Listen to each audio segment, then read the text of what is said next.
आज की मीटिंग जिस जगह पर है, आमतौर पर इलेक्शनी मीटिंग इस जगह पर नहीं होती, मगर मैं बैठा बैठा सोच रहा था कि ये जगह 3 वार्ड का संगम है। 13 number ward Islampura, 14 number ward Nayapura और 18 नंबर वार्ड बेलबाग। और 15 साल से यहाँ पर मौजूदा एमएलए के कारपोरेटर चुनकर आ रहे हैं और संगम की हालत आप देख लीजिए क्या है। अगर तरक्की यही है तो ये संगम पर तरक्की आपको भी दिख रही है और हमें भी दिख रही है। यहाँ रोड का भी मसला है, यहाँ गटर का भी मसला है, यहाँ पाइपलाइन का भी मसला है। एक मिली जोड़ बेलबाग में हो रही है, वो बोलते हैं हम सिर्फ काम ही काम करते हैं। कई बार यहाँ बोला गया कि इस जगह को तज़ीनकारी करेंगे, इसको खूबसूरत बनाएंगे, लेकिन इतनी अहम जगह को, जिसके गुम्बद हमारे सामने मस्जिद है, जिसका गुम्बद हमारी शान माना जाता है, मालेगांव की शान माना जाता है, और रमजान महीना हो या मालेगांव शहर की मस्जिद और मीनारों का शहर बताने का जब सवाल आता है तो कई मस्जिदों में हमारे सामने वाली मस्जिद का गुम्बद बताया जाता है। और यहाँ की हालत अगर ये है तो आप समझ लो तरक्की की बात जो बोलते हैं कि हमने बहुत काम किया, उनकी मिसाल तो ये संगम ही है। आज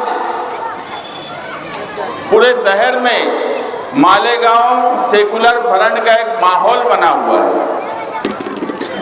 हमें फिक्र थी इस्लामपुरे वार्ड की, बेलबाग के वार्ड की और नयापुरा वार्ड की। आसिफ शेख साहब और हम और हमारे पार्लियामेंट्री बोर्ड, हम सब तरफ तो बहुत अच्छे तरीके से काम कर रहे थे, मगर इन 3 वार्ड में हमें बड़ी फिक्र थी कि इन 3 वार्ड में क्या किया जाए और किस तरह किया जाए। मगर कभी कभी फैसले अल्लाह की तरफ से होते हैं कि ये 3 वार्ड में ही मौजूदा एमएलए अपने करतूत की वजह से फंस गए। ऐसे उम्मीदवार लादे गए जिनको इन तीनों वार्ड में किसी भी तरह से अवाम कबूल करने के लिए तैयार नहीं है। इस्लामपुरे का वार्ड दीनदार लोग, मजहबी लोग बोलते थे एक वीडियो वाला नहीं चाहिए, ये बोले 2-2 ले लो। वो बेचारे इस्लामपुरे वाले, उनके ही लोग आखिरी तक बोलते रह गए एक नहीं चाहिए, आखिरी में बोले 2 दूंगा। रात में ऐलान हुआ जमील सेठ जर वाले का, उसके बाद उनके साथ भी एक स्टेपनी घर की दे दी है। उस पर मुझे अभी बोलना भी नहीं है। उनके ही लोगों ने जमील सेठ के लड़के शहबाज भाई, उनका व्हाट्सएप देखा मैं, मुझे नहीं मालूम क्या पैसे का लेन देन हुआ, मगर आंकड़े के साथ शहबाज भाई व्हाट्सएप पे डाल रहे हैं 35 लाख, 50 लाख, 20 लाख। ये क्या हो रहा है? इस्लामपुरा, बेलबाग, नयापुरा, यहाँ के वोटर्स को बंधुआ मजदूर समझ लिया गया है कि हम किसी को भी लाद देंगे, ये तो बंधुए मजदूर है मेरे, इनको वोट देना ही है। उनके ही लोग पैसे की बात कर रहे हैं। ना हमने कहीं बोला, ना आसिफ साहब ने कहीं बोला, ना हमारे पार्लियामेंट्री बोर्ड के किसी आदमी ने बोला। मैं नाम लेके बोल रहा हूँ जो लोग व्हाट्सएप पर लिख रहे हैं। तो क्या नयापुरा, इस्लामपुरा, बेलबाग, इन सब हिस्से की आवाम बिक चुकी है क्या? ये जिनको भी थोपेंगे आप वोट दे देंगे क्या? कब तक ये चलेगा? कभी ना कभी तो एहसास दिलाने की ज़रूरत पड़ेगी। मैं मौजूदा एमएलए के मानने वालों से पूछना चाहता हूँ कि आप मुखालफत तो करते हो, आप इस्लामपुरे में बोल रहे थे कि एक नहीं चलेगा, एक नहीं चलेगा, मगर 2-2 लाख दिए गए तो अब क्या? अगर इस मर्तबा भी आंख नहीं खुली, इस मर्तबा भी आपने 15 जनवरी को सही फैसला नहीं किया, तो यही बात मानी जाएगी कि वो किसी को भी दे, पैसे का लेन देन हुआ नहीं हुआ उनके लोग बोल रहे हैं, हमें कुछ नहीं मालूम क्या हुआ, क्योंकि हम तो उनके साथ है नहीं कि उनको पता होगा।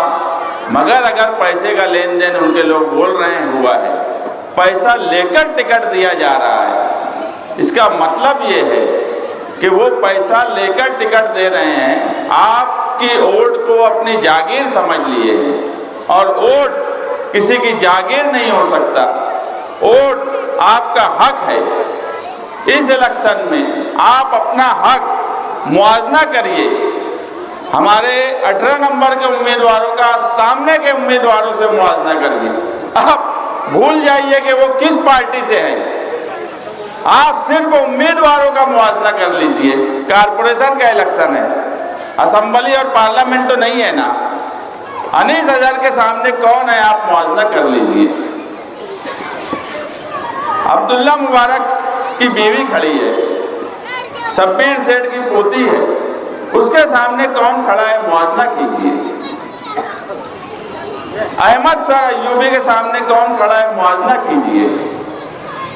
जाहिदा अस्पाक के सामने कौन खड़ा है, मुआवजा कीजिए और उम्मीदवार का मुआवजा करके फैसला कीजिए। अगर आपको लगता है कि मालेगांव सेकुलर फ्रंट इस्लाम पार्टी और समाजवादी पार्टी से बेहतर उम्मीदवार मौजूदा एमएलए ने दिया है तो आप वोट दे दीजिए, मगर सच्चे दिल से अपनी जमीर की आवाज पे उम्मीदवार का मुआवजा करके फैसला कीजिए। कब तक इस शहर में बंधुआ मजदूरों की तरह आप वोट देते रहेंगे, सिर्फ ये बोल के कि पक्का एरिया मेरा है, पक्के एरिया में किसी को भी मैं लाद दूंगा, आप वोट देते रहेंगे, तो ना आपको बुनियादी सहूलत मिलने वाली है, ना ही जिस तरह से फिरका परस्तों से लड़ने का सवाल है वो लड़ा जा सकता है। मुझे बताइए कि हमने जो उम्मीदवार दिए हैं ये काबिल है, इनको कानूनी समझ है, पढ़े लिखे हैं, ये महासभा में समझ सकते हैं क्या करना है क्या नहीं करना है, ये खिदमत गुजार हैं, ये ठेकेदार नहीं है। इनका माजी उठा के देख लीजिए, इनके सामने के उम्मीदवारों का माजी उठा के देख लीजिए। आपको फैसला करने के लिए कुछ तो सोचना पड़ेगा, माजी देखना पड़ेगा, उनका बैकग्राउंड देखना पड़ेगा, खानदान देखना पड़ेगा। मैं तो बोलता हूँ हमारे उम्मीदवारों का भी खानदान देखिए, उनका माजी देखिए, वो क्या कारोबार करते हैं वो भी देखिए। अगर लगता है कि नहीं इस्लामपुरा, बेलबाग और नयापुरे में हमारे उम्मीदवार का खानदान, उनका कारोबार, उनकी खिदमत, उनके समाजी कामकाज से बेहतर उनके सामने का उम्मीदवार है तो आप बिला झिझक मैं बोलता हूँ आप उनको वोट दीजिए। मगर एक बार आपको सोचना पड़ेगा, एक बार आपको अपने दिल पे, अपने ज़मीन की आवाज़ पे फैसला करना पड़ेगा। ये इलेक्शन पिछले 4 इलेक्शन की तरह नहीं है। पिछले 4 इलेक्शन जो थे वो सिर्फ मालेगांव शहर की हमारी आपस की लड़ाई थी। ये इलेक्शन डायरेक्ट फिरका परस्तों से लड़ाई है। या तो कारपोरेशन में भगवा झंडा लहराएगा या कारपोरेशन में मालेगांव सेकुलर फ्रंट का झंडा लहराएगा। बस ये 2 लड़ाई है। जन्म दाखिले से लेकर आज तक 6 जनवरी को एसआईटी बैठी, आज 4 जनवरी है, 1 साल हो गया। 6 महीने की मुद्दत की एसआईटी, आज 1 साल होने के बाद एसआईटी की रिपोर्ट शाये नहीं की गई। ये ना आसिफ साहब की जिम्मेदारी थी, ना मेरी जिम्मेदारी थी, ना यहाँ बैठे हुए किसी की जिम्मेदारी थी कि वो असेंबली हॉल में जाके बोल सके। असेंबली हॉल में आपने जिसको जिम्मेदारी दी उन्होंने 6 जनवरी 2025 क्या 25 ही चल रहा ना, अभी 25 से आज 26 चालू हो गया, 2 सेशन हुए, मगर उन्होंने एक मर्तबा नहीं बोला कि SIT की रिपोर्ट मंजर-ए-आम पर लाई जाए। और आप ये सोचिए कि SIT की रिपोर्ट सरकार क्यों नहीं ला रही है। एक भी बांग्लादेशी नहीं मिला, एक भी रोहिंग्या नहीं मिला, एक भी पाकिस्तानी नहीं मिला। हम अव्वल दिन से माइनॉरिटी डिफेंस कमेटी बना के बोल रहे थे कि मालेगांव में सब कुछ हो सकता है।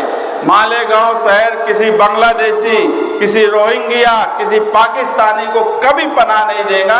ये वो शहर है, इसका माजी हारून अंसारी, शब्बीर सेठ, निहाल साहब, शेख रशीद साहब से जुड़ा हुआ है, जिन्होंने समाजी खिदमत की, जिनकी आपस की लड़ाई तो रही, मगर इन्होंने मालेगांव शहर के सेकुलरिज्म को हमेशा कायम रखा।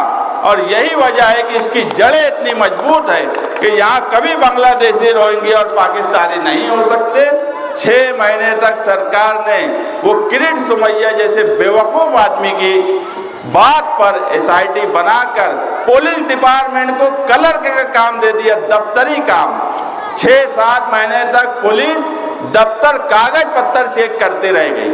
अगर आज वो रिपोर्ट साय हो जाए तो सरकार के मुंह पर तमाचा पड़ेगा। बीजेपी शिवसेना की सरकार पर जिस दिन SIT की रिपोर्ट मंजर-ए-आम पर आएगी, जूता पड़ेगा किरीट सुमैया के मुंह पर, सरकार के मुंह पर तमाचा पड़ेगा कि इतनी बड़ी इंक्वायरी करने के बाद, इतना सब कुछ जंबो जेट डिपार्टमेंट लगा देने के बाद एक बांग्लादेशी नहीं मिला।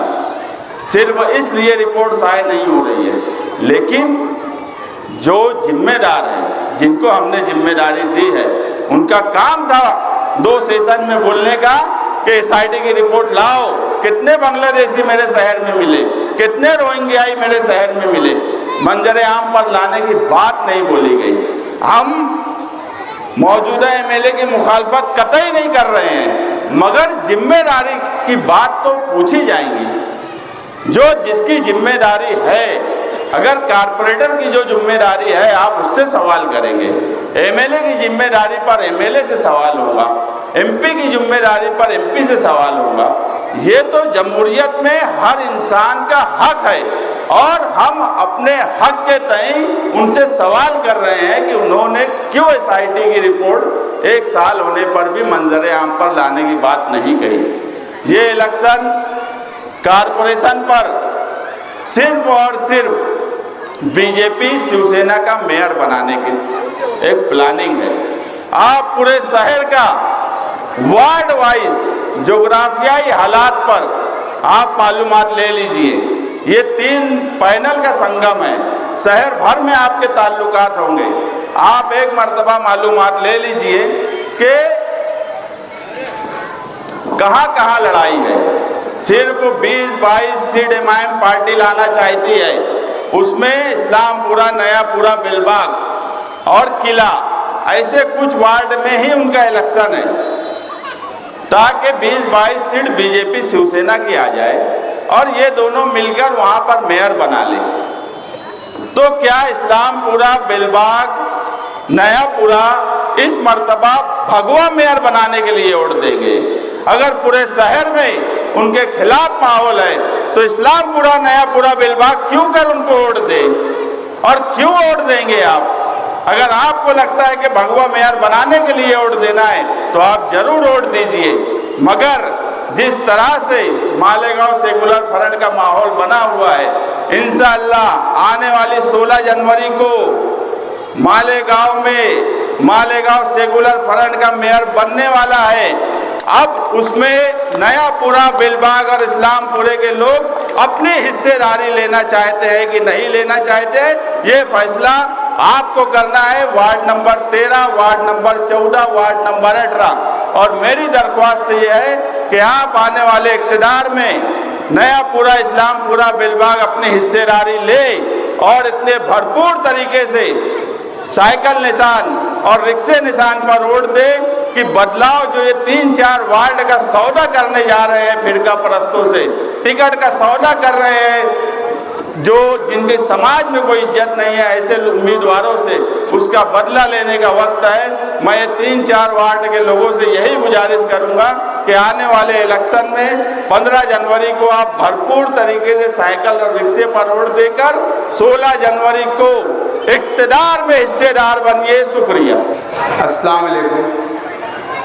मंच पे बैठे हुए वार्ड नंबर 13, 14 और वार्ड नंबर 18 के सब तमाम ही उम्मीदवार और इस वार्ड के ज़िम्मेदारान और इस मीटिंग के सदर, मैं पहले आप सभी से गुजारिश करना चाहूँगा कि वार्ड नंबर 18, वार्ड नंबर 13 और 14 की आवाम से कि जहाँ भी आपको रिक्शा और साइकिल का निशान दिखे, आपको वो आतिशबाजी बंद कर दो भाई। जहाँ भी आपको निशान दिखे वहाँ आपको बटन दबाकर हमारे तीनों पैनल के उम्मीदवारों को कामयाब करना है। हमें मालेगांव कॉरपोरेशन 2026 क्यों ज़रूरी है? हमें मालेगांव कॉरपोरेशन 2026 इसलिए ज़रूरी है कि आपने देखा होगा पिछले दिनों में किस तरीके से मालेगांव शहर के अंदर ना जाने कौन कौन से तरीक़ों की मुसीबतें आई है। SIT का मामला हो या दीगर और भी मामलात हो, इस मामलात को हल करने के लिए आसिफ शेख रशीद साहब और जनाब मुस्तकीम डिग्निटी साहब की सरपरस्ती में माइनॉरिटी डिफेंस कमेटी का कायम किया गया। उसी माइनॉरिटी डिफेंस कमेटी के लोगों ने मालेगांव शहर के हज़ारों लोगों को जेल जाने से रोका। आज भी हमारे मालेगांव शहर के ना जाने कितने खातून और नौजवान जेल की सलाखों के पीछे कैद हैं, जिनमें से 2 जो हमारी खातून थे उनकी ज़मानत हो गई है और एक की ज़मानत अभी होना बाकी है। तो आप सबसे गुजारिश है कि उनकी ज़मानत के लिए आप दुआ करिए। और मैं ये समझता हूँ कि मालेगांव शहर के लिए और हमारे और तुम्हारे लिए बहुत ही शर्म की बात है कि हमारे शहर की एक खातून है जो 11 महीने से तकरीबन जेल की सलाखों के पीछे है और यहाँ का नुमाइंदा मुंह बंद कर बैठा है। यहाँ सिर्फ एक ही आदमी आवाज़ है, 2 लोग आवाज़ उठा रहे हैं, मुस्तकीम डिग्निटी साहब और आसिफ शेख रशीद साहब उठा रहे हैं। ये जो इलेक्शन होने जा रहा है, ये रोड और गटर से उठकर हमको इलेक्शन लड़ना है। मालेगांव शहर में हर जगह मैं बोलते रहता हूँ, अगर आज रोड बनेगी तो कल टूटेंगी तो फिर से बन जाएंगी, अगर आज गटर टूटेंगी तो कल फिर से बन जाएंगी। अगर हमारे बच्चों का मुस्तकबिल एक मरतबा टूटा तो दोबारा बनने वाला नहीं है। तो ये जो इलेक्शन होने जा रहा है, ये हमारे और तुम्हारे बच्चों के मुस्तकबिल को बनाने के लिए इलेक्शन होने जा रहा है। आप एक बार पे गौर करिए कि मालेगांव शहर के अंदर सेकुलर फ्रंट ने जिन जिन उम्मीदवारों को टिकट दी है, ये सभी तालीमी याफ्ता उम्मीदवार हैं। इनको सबको कानून की समझ है, इनको सबको कॉरपोरेशन में किस तरीके से मालेगांव शहर के काम के बुनियादी मसलों को हल करना है, ये सब जानते हैं। आज आसिफ शेख रशीद साहब और मुस्तकीम डिग्निटी साहब जिस तरीके से SIT के मामलात में चल रहे हैं, मालेगांव शहर अपनी खुली आँख से देख रहा है कि ये लोगों ने ना दिन देखी ना रात। पिछले 25 जनवरी को इन्होंने पिछले साल एक प्रेस कॉन्फ्रेंस ली थी, सियासी इख्तिलाफात अपनी जगह रखते हुए मालेगांव शहर के अवाम के हक में जो फैसला उनको बेहतर लगा, उन्होंने अपने सियासी इख्तिलाफात को किनारे रखकर मालेगांव शहर की बका के लिए आज वो दोनों एक हुए। तो आज मालेगांव शहर की अवाम का ये फ़र्ज़ बनता है कि आने वाले वक्त में SIR जैसा कानून यहाँ पर लागू होने वाला है, तो इसके बचाने के लिए आज इन्होंने पहले से ही एक ब्लूप्रिंट यहाँ पर एक तैयार की है कि अगर SIR यहाँ पर आएगा तो किस तरीके से उसकी रहनुमाई की जाए।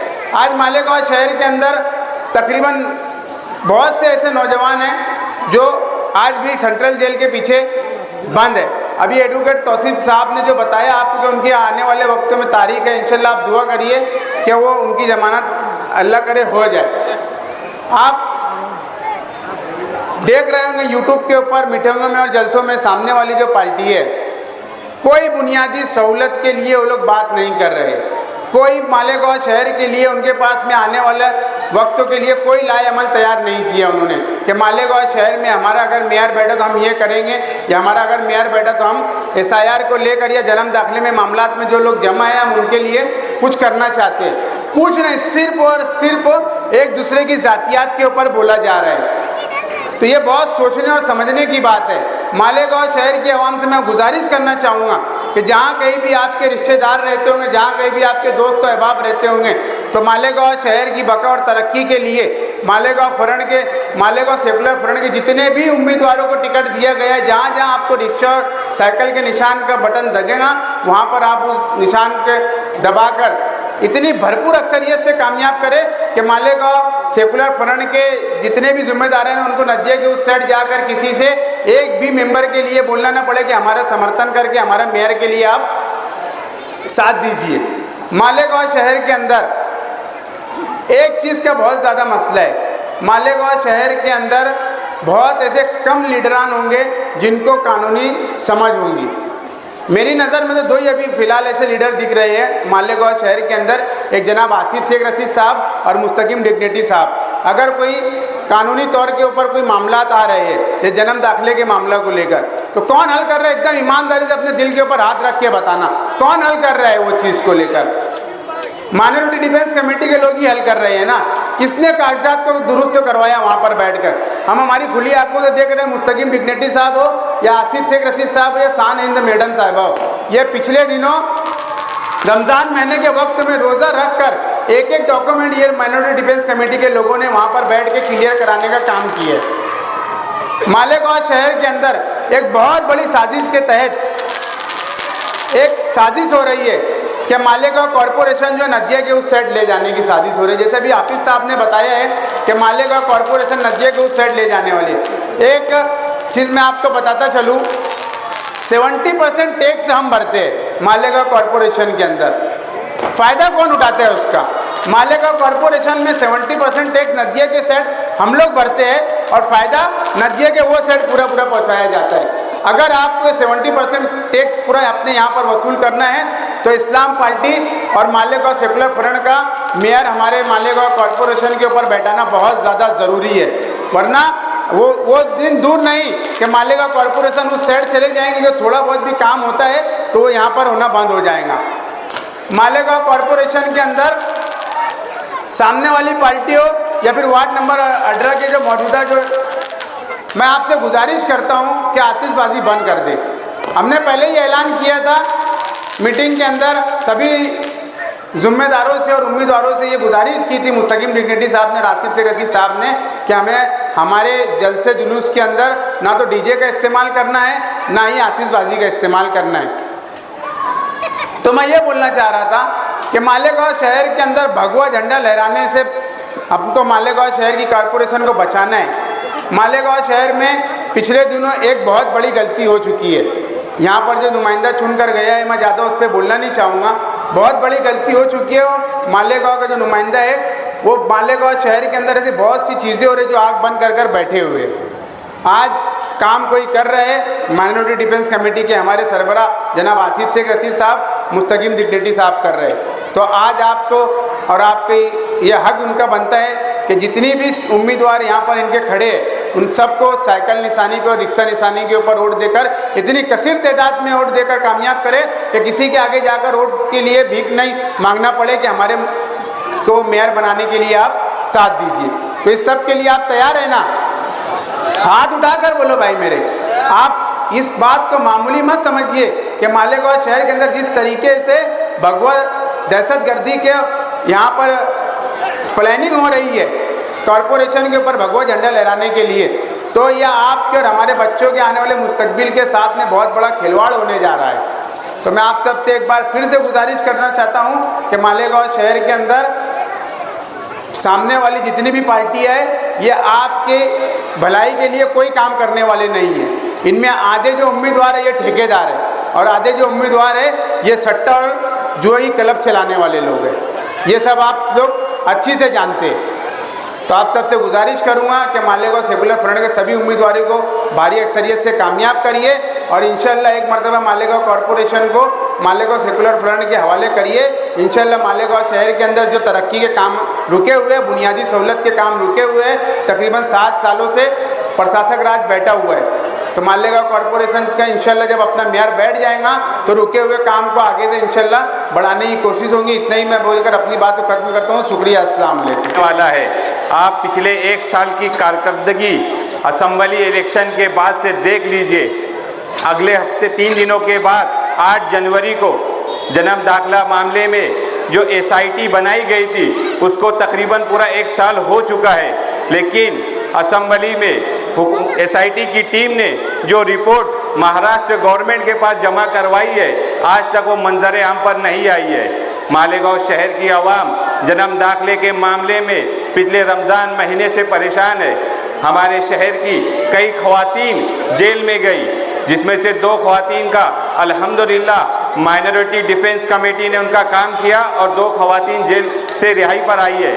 अभी भी एक ख़वातीन जेल में है और कई मर्द हजरात हमारे शहर के जेल में है। 8 जनवरी को इंशाअल्लाह ताला मुंबई हाई कोर्ट में उनकी सुनवाई है। मैं शहर की आवाम से और आप लोगों से ये दरख्वास्त करता हूँ कि हमारे शहर के बेगुनाह लोगों के लिए आप दुआ कीजिए कि 8 जनवरी को मुंबई हाई कोर्ट में उसकी रिहाई अमल में आए। 26 जनवरी 2025 को आसिफ शेख रशीद साहब और मुस्तकीम डिग्निटी साहब ने माइनॉरिटी डिफेंस कमेटी बनाई। आप देखिए, माइनॉरिटी डिफेंस कमेटी बनाए जाने के बाद मालेगांव शहर के जो 3400 से ज़ायद लोगों को जन्म दाखिले के लिए नोटिस दी गई है, उनके लिए हमारे शहर के ये दोनों लीडर और हमारी जो माइनॉरिटी डिफेंस कमेटी की टीम थी, हमारे जो वकला की टीम थी, वो रोज़ अव्वल से हमारे शहर के बेगुनाह लोगों के लिए मेहनत कर रही है। जिनकी जिम्मेदारी थी, उन्होंने जन्म दाखिले मामले में किसी के लिए कुछ नहीं किया। आप देखिए, मुखालफिन जो है, चाहे वो मस्जिद इत्तेहादुल मुस्लिमीन के लोग हो या शहर कांग्रेस पार्टी के लोग हो, किसी ने भी जन्म दाखिले मामले में कोई मेहनत नहीं की। बिना किसी इक़्तिदार के अगर आसिफ शेख रशीद साहब और मुस्तकीम डिग्निटी साहब शहर के लिए इतनी रहनुमाई कर सकते हैं, अगर आप लोगों का साथ रहा और मालेगांव कारपोरेशन में मालेगांव सेकुलर फ्रंट इत्तेहाद में आती है, तो इंशाअल्लाह ताला हमारे शहर के लिए वो सबसे बेहतर होंगे।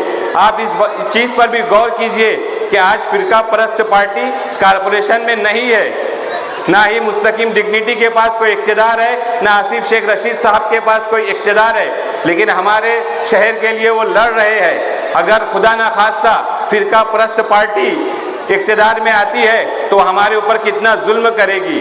और यही अगर आप दूसरी वजूहत देखिए, अगर आसिफ साहब और मुस्तकीम डिग्निटी साहब का आप हाथ मजबूत करते हैं तो हमारे शहर पर जिस तरीके की भी मुसीबतें आ रही है, इंशाअल्लाह ताला वो उससे लड़ने का हुनर जानते हैं। मैं मालेगांव शहर के अवाम को ये बताना चाहता हूँ कि कारपोरेशन का इलेक्शन कोई आम इलेक्शन नहीं है। कारपोरेशन का इलेक्शन जो है, हर चीज़ की कोई भी अगर हमारे पर मुसीबत आ रही है, कभी लैंड जिहाद की बात की जाती है, कभी अतिक्रमण की, या कोई भी मामला जो होते हैं, ये तमाम चीज़ें की शुरुआत कारपोरेशन से होती है और उसका हल भी कारपोरेशन में होता है। इसके लिए आप जब 15 जनवरी को इलेक्शन के दिन वोट देने के लिए जाएंगे तो आप इस बात पे गौर कीजिए कि आपके लिए कौन लड़ता है, आपके लिए कौन खड़े रहता है, आपके लिए कौन काम करता है। ये सोच समझकर आप उम्मीदवारों को वोट दे। आप इस बात पर भी गौर करना कि हमारे साथ हमारे जो उम्मीदवार है वो कैसे है और जो मुखालिफ पार्टी के जो उम्मीदवार है वो कैसे है। आज अगर आप एक लिस्ट देखेंगे तो एमआईएम के आधे से ज़ायद जो उम्मीदवार है वो ठेकेदार है। अगर ठेकेदार कारपोरेशन में जाएंगे तो क्या होने वाला है? यही होने वाला है, अपना काम बनता भाड़ में जाए जनता। इसके लिए मैं शहर की आवाम से और ख़ास तौर से हमारी माँ और बहनों से भी ये दरख्वास्त करता हूँ कि आप सोच समझकर मालेगांव सेकुलर फ्रंट के उम्मीदवार, जहाँ पर समाजवादी के उम्मीदवार है या जहाँ पर इस्लाम पार्टी के उम्मीदवार है, आप सोच समझ के मालेगांव सेकुलर फ्रंट के उम्मीदवारों को वोट दे। इंशाअल्लाह ताला मालेगांव सेकुलर फ्रंट आपकी बुनियादी सहूलतों के साथ आपके हर तरीके से आपके लिए खड़े रहेगी, आपके लिए काम करेगी। खुदा ना खास्ता अगर फ़िरका परस्त पार्टी इक़्तिदार में आती है तो जो लैंड जिहाद और अतिक्रमण के नाम पे बुलडोज़र चलाने का काम ये फ़िरका परस्त पार्टी मालेगांव शहर में कर सकती है। इसके लिए सोच समझकर आप अपना कीमती वोट समाजवादी के साइकिल निशान और इस्लाम पार्टी के रिक्शा निशान पर देकर भारी अक्सरियत से हमें कामयाब करें। इतनी बात कह के अपनी बात खत्म करता हूँ। खुदा हाफिज़।